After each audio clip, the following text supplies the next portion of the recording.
Oh yeah, that's Infinite levels.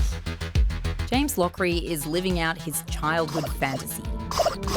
I think 11-year-old me would be pretty stoked. I think we had the name for chaos theory when we were about 13 or 14. It was a MSN conversation.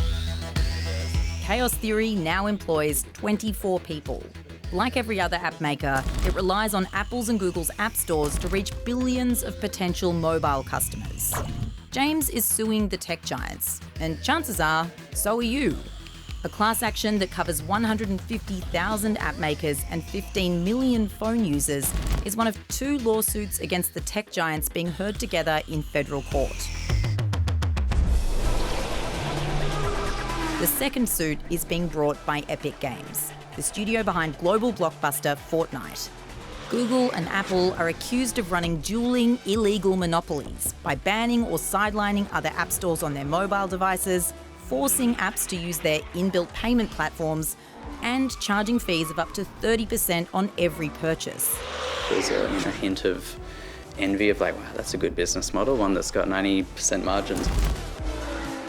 Apple and Google say not only is 15 to 30% standard pricing, but app makers and users are getting excellent value, convenience and safety on the devices where our most sensitive data is stored.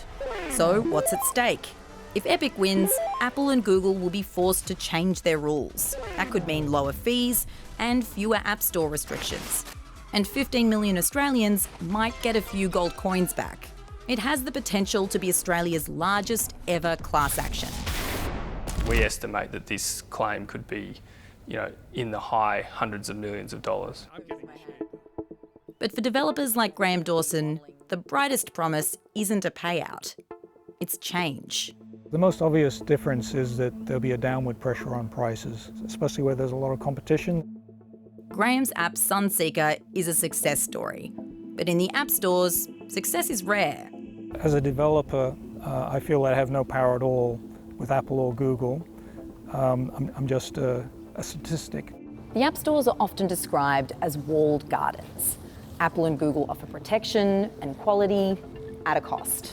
Epic Games is trying to lower those walls, fighting a string of lawsuits like this one all over the world.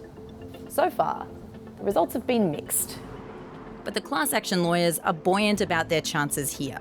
We think that the current legislation in Australia is sufficient to really ground an action for damages. We shall prevail. Big and small players alike are on the edge of their seats. Eating the popcorn and waiting to see how it pans out. And watching to see whether big tech's walls crumble.